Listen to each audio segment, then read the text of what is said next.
You know, we're often told that if we want to change our lives, we need some huge, dramatic overhaul. But what if that's not true? What if real, lasting transformation is actually a lot quieter? What if it's all about the small, consistent things you do every single day? That's exactly what we're going to dive into. Have you ever felt this way?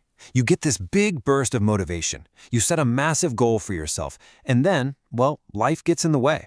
That pressure to make these giant leaps can be so overwhelming that it just leaves you feeling stuck, right back where you started.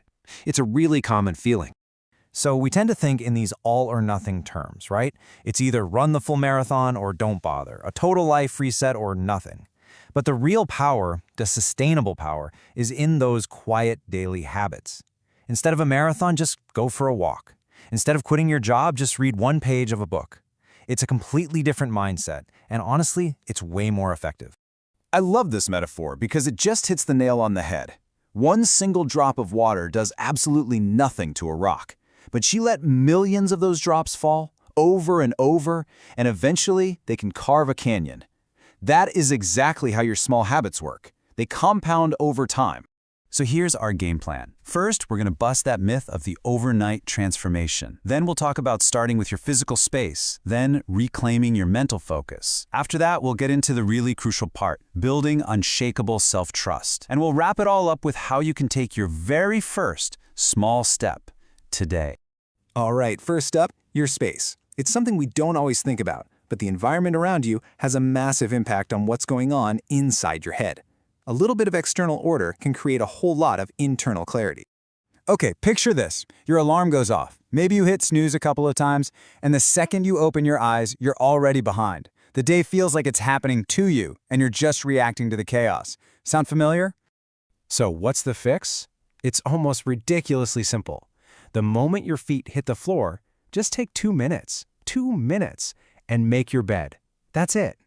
And look, this isn't really about having a tidy room. It goes much, much deeper than that. Here's why this works. It's something called a micro-win. Within the first 5 minutes of being awake, you have successfully completed a task. You've proved to your own brain that you are a person who does what they set out to do. That tiny victory sets a positive, productive tone for the entire rest of your day. It creates momentum. And this is the real payoff. Every time you walk past that made bed during the day, it's this quiet, physical reminder.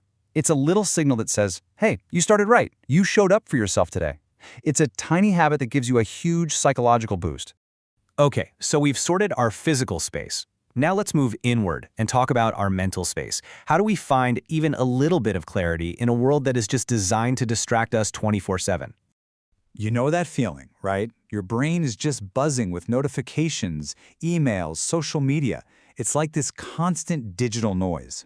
It leaves your thoughts feeling all tangled up, and trying to pull out one clear, original idea feels next to impossible. The solution here is, again, so simple. Go for a walk. But here's the key. Leave your phone at home. No podcasts, no music, just you and your thoughts. And I'll be honest, the first few times you do this, it's going to feel weird. Your brain's going to itch for that stimulation, but just push through it. And here's the magic behind it. It's the power of boredom.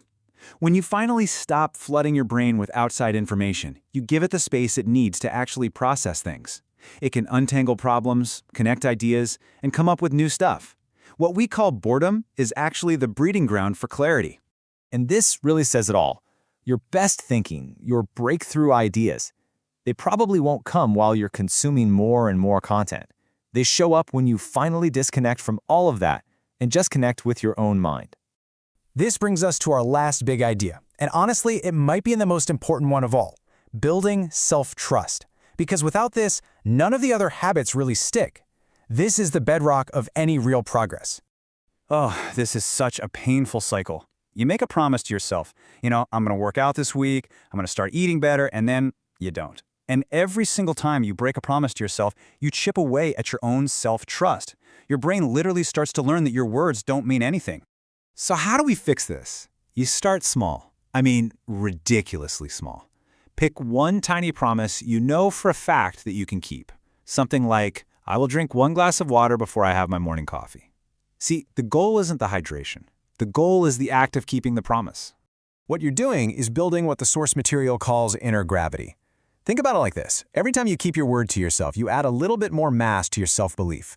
Over time, this creates this powerful internal pull that just naturally draws you toward the person you want to be. It makes the bigger goals so much easier to tackle later on. And this is just so crucial. This is about integrity, but it's integrity with yourself. It's about proving that your word matters, even when no one else is around to hold you accountable, especially then. And if you're not convinced that these tiny promises can lead to huge results, just look at this. Reading just 10 pages a day. That sounds like nothing, right?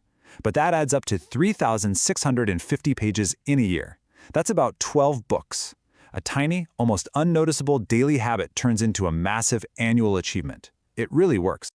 Okay, we've talked about our space, our focus, and our self-trust. So now let's bring it all home.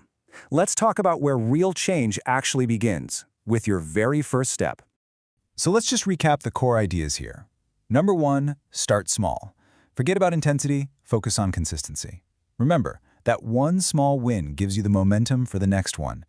And maybe the most important thing to remember is that you are the one in the driver's seat. You're in control. I want to leave you with this powerful thought. So often, we're waiting for something or someone to come and save us. The perfect mentor, the lucky break. But real change, real transformation starts the moment you realize that no one is coming. You are your own hero. You are your own rescue team. So this isn't just about listening. It's about doing. It all comes down to action. So I'll end with a question for you, and I really want you to think about it. What is the one small, ridiculously doable promise you are going to make and keep for yourself today?